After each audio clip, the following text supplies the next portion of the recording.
Samantala mga kapuso, maging dito po sa General Santos City, maraming bahay ang hindi na mapakikinabangan pa dahil winasak ng lindol.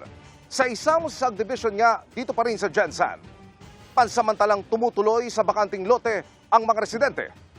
Yan ang aking tinutukan. Super kasakit. Para din ako nasunugan. Wala na, sila na. Ano kaya maitulong na ng Pangulo natin dito sa Pilipinas, nangyari dito sa amin. Walang kaalam-alam ang dating OFW na si Alice habang nagkakape kahapon ng umaga na sa isang iglap. Mauuwi sa wala ang ilang taon niyang ipinundar. Dito sir, basag. Basag. Tapos dito. Yan, basag. Dito basag. Bumagsak talaga. Ito ang tiles. So, ang tiles namin. Madilim, wala kasing ilaw kasi walang kuryente. Tapos dito yung kitchen namin. Nung nagsimula ang lindol, tumakbo yung anak ko. Tago tayo dito man ito banda yung buwan, lamisa. Ang bahay ng pamilya hindi na mapapakinabangan dahil sa lindol. Yung kisame, na talaga, bumagsak yung kisame. Magdamag ako sa hindi ako nakatulog. Parang nandito pa yung sigaw ng anak ko, iyak. Dasal na lang tayo na. Magdasal na lang tayo na. Tawag tayo sa Panginoon. Itong bahay, tignan nyo ang nangyari. Dito, sir. Yung kawad ng kuryente, yan o, mga kapuso, tinuturo ko sa atin ni ma'am. Yung mga kapitbahay na... Bahay ko, sa likuran yun sa bahay ko. Yung kanyang bahay, naroon. Buti na lang yung ako ng bahay ko, hindi talaga bumagsak. Pero ang sa naman... Yung bahay na katalikuran niya, ito naman ang sinapit. Yun yung kalsada, ay nagkaroon ng mga bitak. Wala akong kuryente, tama? Wala na sir. Walang kuryente. Wala na sir. So walang tubig. Walang tubig lahat. Wala na. Sister, kayo, anong panawagan nyo? Hihingi ng tulong kahit ano lang, pangdagdag ng ano kasi. Construction.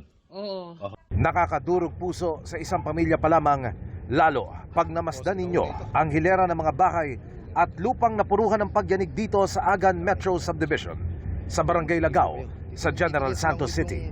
Tignan nyo yung kusina. Mistulang humiwalay po sa main house sa ho tumagilid. Dahilan para mabiyak ho yung kisame at hindi na ho talaga mapapakinabangan sa kasalukuyan ang tahanan na ito. Kaya ang mga apektadong residente sa bakanting loting ito na sa loob ng subdivision muna nananatili. Bukod doon sa mga commercial establishment sa labasan, maging yung mga residential area, dito pa rin ho sa area ng Lagao, ay hindi nakaligtas sa napakalakas na pagyanig na naganap kahapon ng umaga. Tignan nyo ho, itong puno na ito, kung paano nabunot at ibinuwal ng pagyanig. Tumumba ho yung mismong puno at winasak ang pader. Ang kanyang kapitbahay mga kapuso, tingnan nyo naman ang nangyari. Bumigay at humina ho ang poste ng bahay, dahilan para ito'y tumagilid. At sa labas ng subdivision, kahit saan lumingon sa buong Luzon, mababakas ang pinsala ng lindol. Ang mall na ito sa San Miguel Street, literal na nabalatan ng pader at nagkabutas-butas. Maging ang 5 palapag na parking building nito, natapesan ng dingding. Habang ang mall naman sa J. Catolico Avenue, naglaglaga naman ang ilang tipak ng semento. Ang fast food chain sa Tiongson Street, halos mapulbos ang pundasyon dahil sa lindol. Lumambitin po yung mga metal paring. Makaraan lumundo at bumigay yung kisame. May napahiga pang 3 motorsiklong nakaparada lang sa lugar. Pawang nadaganan ng gumuhong pader. Yung iniwang bakas ng lindol, makikita nyo po kung gaano kalakas. Ito yung drive-thru niya. Ang fast food chain sa Philmart branch hindi lang napaluhod kundi napakalik pa sa lupa.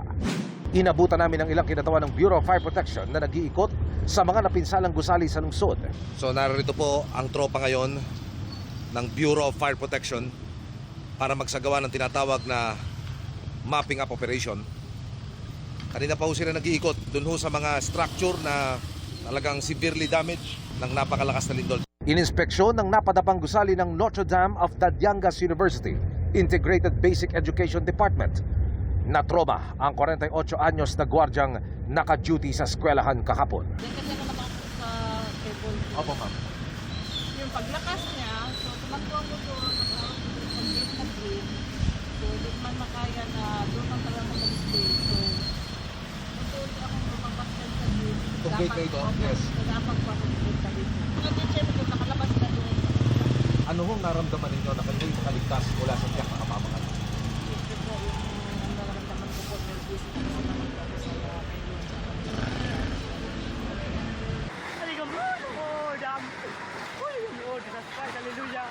Ang aktwal na pagyuko ng gusali ng eskwelahan, nakuhanan ni John Bert. Tapos, natumba dito sa bangko. Paguman, wala akong cellphone, gibulot pagbidyo na ako, tanan ni ginabidyo na ako sila kay paglinya na po sa pika sir, ang eskwelahan na nahugno po.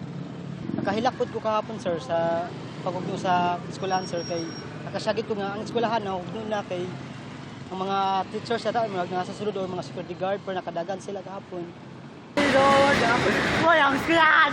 Tulad ni Alice, nagkakape rin si Johnny Bert sa kaharap na establishmento ng mangyari ang pagguho. Marami silang taga-Jensa na ginising ng bangungot kahapon.